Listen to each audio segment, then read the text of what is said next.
किया जाए। और ये लोग कभी भी ईरानी 50,000 वोटों से पीछे हो गई हैं। अब उनका भविष्य क्या देख रहे हैं आप अमेठी में? ईरानी निश्चित तौर पे हार रही हैं, वो हार जाएंगी चुनाव। ठीक है, ईरानी है वहाँ पे बहुत ज्यादा। कलोल जी बातों से सम्मत हो कि नीतीश जी और टीडीपी कभी भी पलट सकते हैं। उन लोगों का हिस्ट्री और नहीं पलटेंगे तो फिर कांग्रेस कहने लगेगी कि ईडी सीबीआई दिखा दी, ये भी बड़ी समस्या है। क्यों संदीप जी? लेकिन उसके लिए अभी भाई सत्ता में तो अभी वही आ रहे हैं, सत्ता तो अभी एनडीए को ही मिलती हुई दिख रही है। उसके लिए हाँ, कहीं एक कॉमन सेंटिमेंट है ही नहीं पूरे उसमें। बट हम लोग दो बहुत बड़े उलटफेर के बारे में बात नहीं कर रहे हैं। ओडिशा में बीजेपी ने सरकार बना ली है जी। और आंध्रा में चंद्रबाबू नायडू ने सरकार बना ली है। And what is I think most interesting is कि लोकसभा में भी नवीन पटनायक का बिल्कुल वाइप आउट हो गया है। देखिए वो अब एंटी इनकम्बेंसी कितने साल, हाँ, और अब बुजुर्ग हो गए थे। अब ये एक बड़ी समस्या है कि नवीन पटनायक ने अपने लिए कोई एक लाइन, सेकंड लाइन नहीं खड़ी की। लक्ष्मी जी एक छोटा सा कमेंट दे दीजिए और फिर हम जाएंगे चंदन और राम के पास, हमारे सहयोगी। पहुंच पाएगी बीजेपी तो दूसरी स्थिति होगी, नहीं पहुंचेगी तो फिर गडकरी नुमा ही कुछ करा जाएगा। और इस वक्त की बड़ी खबर आ रही है हरियाणा से, जहां कांग्रेस 5 सीट पर आगे है, बीजेपी महज 4 सीटों पर आगे है। बड़ी खबर आ रही है हरियाणा से। उत्तर भारत में कांग्रेस एक बार फिर से मजबूत होकर उभरी और बीजेपी को बड़ा नुकसान। आम आदमी पार्टी को भी 1 सीट मिली है हरियाणा में। इस वक्त की बड़ी खबर। एक और बड़ी खबर यह है, अमेठी से मंत्री स्मृति ईरानी लगातार पीछे चल रही है और लगातार पिछड़ती जा रही है। स्मृति करीब 50,000 वोट से पीछे हो गई है। 50,000 वोट से पीछे हो गई है। बंगाल के बिष्णुपुर से इस वक्त एक बड़ी खबर मिल रही है। बिष्णुपुर में हिंसा की खबर सामने आ रही है।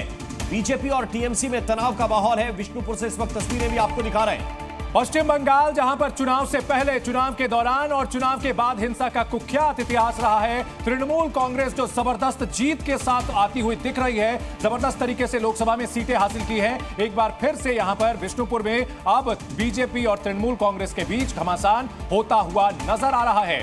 इस वक्त की बड़ी खबर, पश्चिम बंगाल में फिर से चुनावी हिंसा जैसे हालात बनते हुए नजर आ रहे हैं। और एक बार फिर से आपको आंकड़े भी साथ साथ बताते चलें। 543 सीटों में 290 सीटों पर एनडीए, और इन सब के बीच पश्चिम बंगाल से फिर से हिंसा की तस्वीरें। बड़ा सवाल, क्या फिर से जो विधानसभा चुनाव के दौरान, चुनाव के बाद भयानक हिंसा देखी गई थी, क्या वैसा ही काला इतिहास फिर से दोहराया जाएगा? इस वक्त की बहुत बड़ी खबर।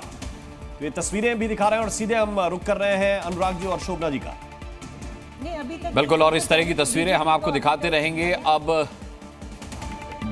जश्न की तस्वीरें हैं और जश्न के साथ हिंसा की भी तस्वीरें पश्चिम बंगाल से। कहीं जश्न तो कहीं हिंसा, यही इस चुनाव का रंग रहा है। दुर्भाग्यपूर्ण रंग रहा है हिंसा का।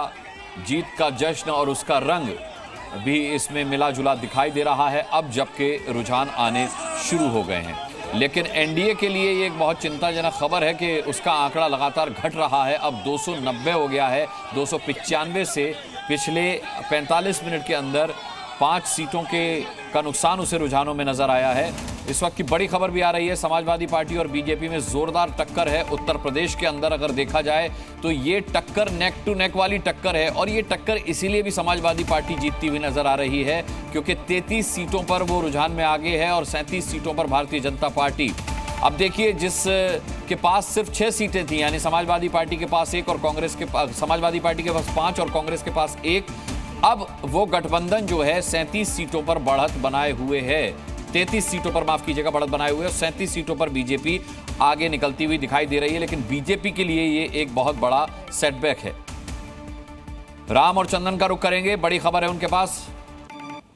और इस वक्त की बड़ी खबर उत्तर प्रदेश से, और हिमाचल प्रदेश में सभी सीटों पर बीजेपी आगे है। तो बड़ी दिलचस्प बात है, हिमाचल प्रदेश जहां विधानसभा में कांग्रेस कुछ दिनों पहले जीती थी, वहां बीजेपी इस तमाम सीटों पर आगे चल रही है। और कंगना रनौत भी अपनी सीट पर 50,000 के करीब की बढ़त बनाए हुए हैं। अंतर अब 56,000 हो गया। 56,000 से ज्यादा वोट से आगे कांग्रेस के विक्रमादित्य सिंह मंडी सीट पर पीछे चल रहे हैं और लगातार ये अंतर बढ़ता जा रहा है। हमीरपुर सीट से अनुराग ठाकुर इस वक्त आगे चल रहे हैं। अनुराग ठाकुर बढ़त बनाए हुए हैं। हरियाणा की सभी 10 सीटों के रुझान आ गए हैं और यहां पर कांटे की लड़ाई है कांग्रेस और बीजेपी के बीच में। कांग्रेस 5 पर आगे है और बीजेपी 4 सीटों पर लीड कर रही है। आम आदमी पार्टी की है राम, इसलिए 4+6 कहिए, 4+6 कहिए। और बशीरहाट में बीजेपी के खिलाफ नारेबाजी। बशीरहाट सीट जहां पर संदेश खाली आता है वहां रेखा पात्रा गो बैक के नारे लगे हैं। रेखा पात्रा संदेश खाली की विक्टिम जिनको बीजेपी ने उतारा था, उनके खिलाफ गो बैक के नारे लगे हैं। पश्चिम बंगाल में तृणमूल कांग्रेस का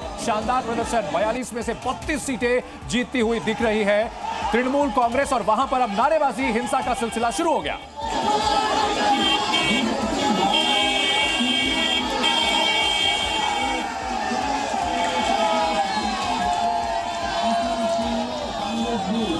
विष्णुपुर में हमने देखा कि वहां पर हिंसा की तस्वीरें सामने आ रही थी और दूसरी तरफ हम देख रहे हैं यहां पर नारे लगे हैं। नागपुर से नितिन गडकरी लीड कर रहे हैं, इस वक्त की बड़ी खबर।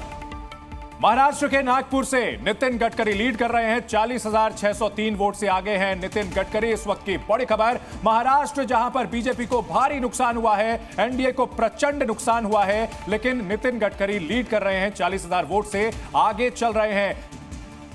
और इस वक्त बड़ी खबर यह है कि अमरोहा सीट से दानिश अली लीड कर रहे हैं। अमरोहा से दानिश अली आगे हैं। दानिश अली बीएसपी से जीते थे पिछली बार, इस बार कांग्रेस में शामिल हुए थे और कांग्रेस के टिकट पर दानिश अली चुनाव लड़ रहे हैं।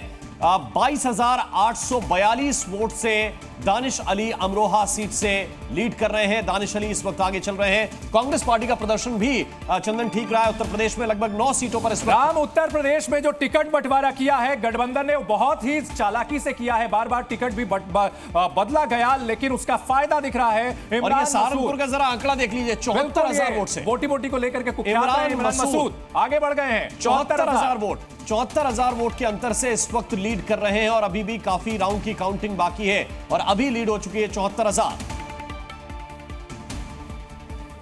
और सहारनपुर से इमरान मसूद को बढ़त और समाजवादी पार्टी कांग्रेस का गठबंधन कमाल करता हुआ उत्तर प्रदेश में। और यहां पर सबसे बड़ी वजह जो बेहतरीन प्रदर्शन हुआ है उसके पीछे वजह है कि बीएसपी का सफाया हो चुका है। बारामती से सुप्रिया सुले ननद आगे चल रही हैं और 9,200 वोट से भाभी जी सुनीत्रा पवार पीछे हैं राम। बिल्कुल, एनसीपी शरद गुट की प्रत्याशी है सुप्रिया सुले और वो इस वक्त लीड कर रहे हैं।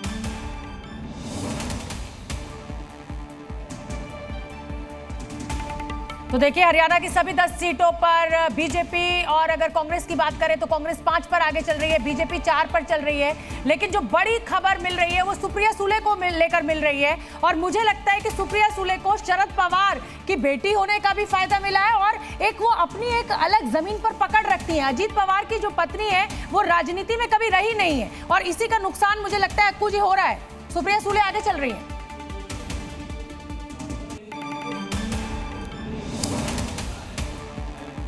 पंकजा मुंडे पीछे चल रही है बीट से, कुछ इसको भी अपने उसमें